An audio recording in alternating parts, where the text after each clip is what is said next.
Well, first of all, let's look at a very familiar story.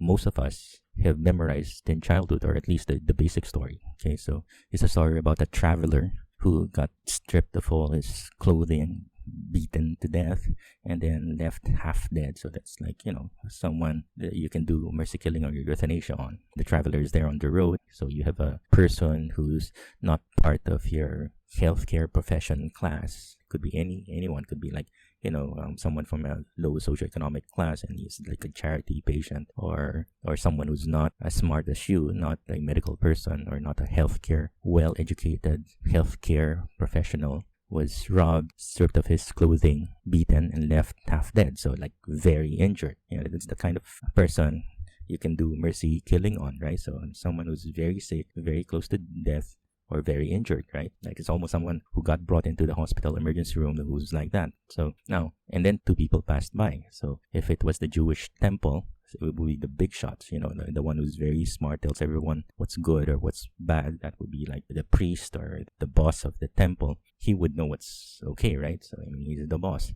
And then you have another lesser but still a big shot, the Levite, very big positions in the religious field or in the temple and in the political field, and almost like the boss priests, right? Now, of course, if it's the temple of modern medicine, you'll probably think of the big bosses, the smart people or the experts of the healthcare university temple, and the other Levite-looking people just waiting to be the big boss or with big positions themselves, and that would be the Levite of the modern secular university or modern secular medical institutions, like the educational institutions or the healthcare institution, right? Now, what's curious is about the story is Christ says they looked at the guy and they decided not to help him. He's not worth their effort and time. Okay, so that's pretty much the idea. Now, obviously, the traveler is not a Jewish priest or a Levite, because I'm guessing if it was a Jewish priest or a Levite, the story will probably end up with the two people helping this person out, because they're part of the group and they're important people. Of course, people come up with all sorts of explanations, but this is a story provided to very simple folk, and all the fancy other explanations won't enter their mind. Like, maybe they thought the person is already dead and it's they'll become unclean or whatnot. The thing that's glaring is they decided not to help, right? And that's pretty much, I think, what the story is all about. And then a Samaritan, somebody who's not a big shot priest, head of the temple, or a big shot political or Levite, a political person. In healthcare professions, political would be like, heads of the academic groups or societies or academies or like big institutions. That would be the Levite, or also with some religious positions. So obviously the Samaritan is not like that. It's like a low-lying fruit or low-lying person, probably like a medical student or a clerk or a first year or second year nursing trainee, or it's like a nurse assistant doing the scut work. So that's pretty much the idea in the story. So someone who's not up there, and that person actually was the one who cared enough to help the traveler, the one who's been robbed, beaten, and left half dead, almost close to death, and obviously needing help and suffering a lot, And then the question is, who's the good guy, right? Who is my neighbor? So that's the question. Who is my neighbor? And then, of course, the teaching is, if you see the least of your brethren, or the least of my brethren, there I am in them, right? So if you help them, you're helping me. That's the other teaching. So, and then the answer to who is my neighbor would be this Samaritan guy, or this non-big shot guy, right? So now, what are the reasons this big shot temple priest guys or Levite persons, what are the reasons they would give to justify not doing anything to try to save the life or to try to help the poor traveler? Okay, so one reason that you'll hear is, well, he's not worth saving. Well, obviously he's not worth saving. Why? Because, he's already half dead. He's not like a normal person who he's still healthy. He's half dead. He's very sick. He's half dead. But that's not good enough, right? They'll say something like, well, the suffering is too much and we cannot control the suffering, or the quality of life is too bad, and therefore he's not the kind of person the scriptures are talking about. We can end the life of this kind of person. And then your initial reaction would be, yeah, you're right, it's suffering a lot, it's a good thing, let's end the suffering. But my suggestion is, don't fall for the bait, don't fall for the trap. That's a bait, so don't fall for it. The first thing you have to realize is, when doctors talk about suffering and quality of life, your idea, the thing inside your head, about suffering and quality of life is different from the thing inside their head about suffering and quality of life.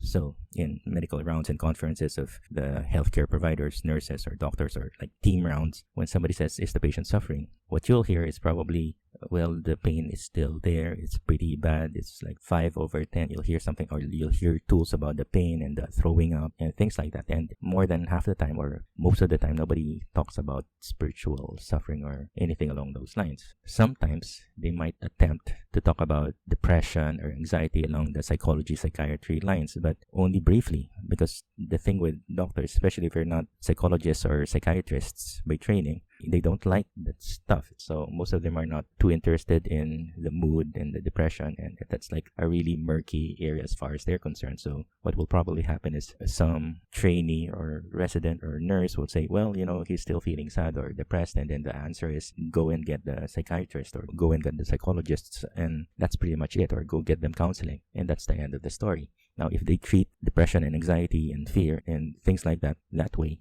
then how much do you think they would treat your issue, the spiritual suffering part or the spiritual distress? Practically none. You'll be lucky if they think about it and they say something like, let's call the spiritual care provider of this person, or let's call for spiritual caring or spiritual counseling or spiritual guide. You'll be lucky if they actually said it, right? So that's pretty much it. Now, what's the problem with that? So that's the suffering as far as the other secular folks are concerned. Now, your suffering is different. Actually, as far as your belief system is concerned, suffering is not completely wrong. It's not even evil. If you actually walk the path of Christ, which you should, it's guaranteed to be filled with suffering. I mean, that's what they teach us in grade school Bible study, and I think it's pretty true. I mean, you know that. So that's the suffering idea. Your idea of suffering is different from their idea of suffering.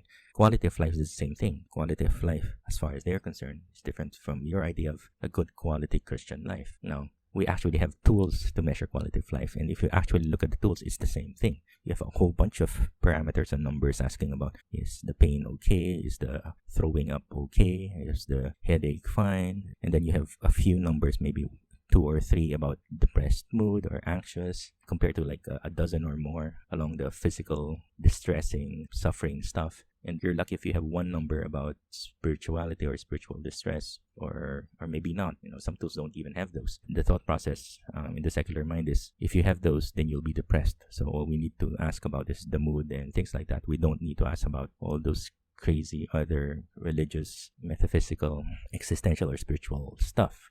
That's a different thing. Just let the priest or the pastor pray in front, and then that's the end of whatever they need to do, which we don't really believe in. If it's a secular, irreligious, or non-Christian environment, and most of your modern institutions are like that, okay, so they're different. So you have to realize that. Realize when they say stuff like that, and even more, like even dignity, all those nice sounding stuff, the thing in their head is different from the thing in your head or in your belief system. The thing in their head should not be the thing in your head, and it's different from those things as defined by your belief system, your Christian belief system. Be aware of that. The other question is, if you're a big shot Jewish temple leader, or a Levite, or a big shot political or religious leader, is it worth your time and effort to do this, to stop, waste your time taking care of this traveler, half dead, very injured, close to death, suffering person on the road? Or would you say, well, that's not your job, and you have other important stuff that you need to do, and you can't waste your time doing this, and what's the important stuff? Well, it depends. It could be, if we do a medical kind of situation, then, the leader or the big shot scholar, intellectual, or consultant, or the Levites would be the next 2 leaders, or maybe the junior consultants or fellows, maybe, or the senior supervisors, senior healthcare professional supervisors would say, well, I have other stuff to do, and that would be like, we have a meeting, we have to talk about the funds that we need to raise or ask from the pharmaceutical firms or the medical industry, so that we can hold this very prestigious conference or meeting in a fancy hotel with fancy food to tell everyone that we're really smart and you should listen to us, or we can prop up our ego to tell ourselves that we're really successful. Or maybe it's like, I have a meeting and I'm the head or boss of this society group or this subspecialty group, and we're so smart, and that's more important than helping this poor guy out, especially if this guy is like low socioeconomic status or a charity patient, and the hospital is even too hot, and your makeup is dripping, or your fancy get up if you're a guy, but it's like you're getting sweaty and it's not worth your time. You'd rather be in a place that pays you better, right? So is it that kind of important thing to do that you're talking about? Time and effort, or resources, like what the Samaritan did. He actually brought the guy to a care home, and then he spent money so that the poor traveler would be cared for, right? And then the question is, would this big shot Jewish priest or leader or Levite person be willing to spend their money or resources on that, right? I mean, if they sacrifice that money, what about their lifestyle? Their kids are going to fancy schools, and they have to have a fancy or decent car because everybody else drives it, and people expect them to have a fancy car, right? Or so they think, right? Or what about, time to go to the department store? They're so tired, and they need downtime, and they have to go to this restaurant and eat some decent, sophisticated, expensive food to make themselves feel better, or maybe they're the sporty type and they need to do a little bit of vacation somewhere, surfing or motocross biking or whatnot, or swimming or whatever.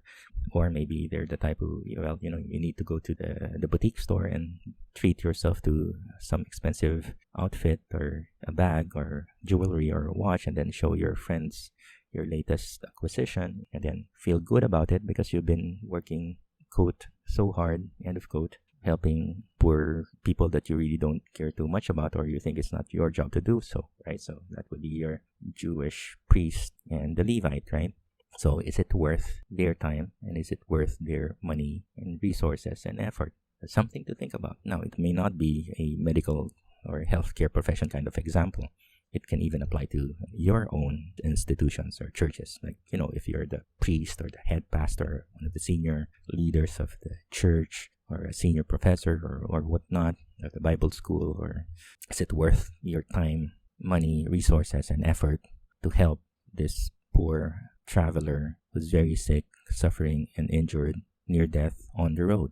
It can even apply to institutions. If you're this institution who is supposed to be doing this and that, and you're actually telling everyone that you're doing this and that, but you don't really think so, obviously, because you're not doing it most of the time. So the question is it worth your time? How much time and effort and resources and money should you waste as an institution or as institutions to help this poor traveler who's injured, near death, or this poor, very sick people, especially people who are lacking in resources or socioeconomic outcasts of your metropolitan, modern, so-called community? So how much time, effort, and resources would you waste on these kinds of people in need? Again, let me remind you, who is inside the least of your brethren? Or if you help the least of your brethren, who are you actually helping? Something to think about.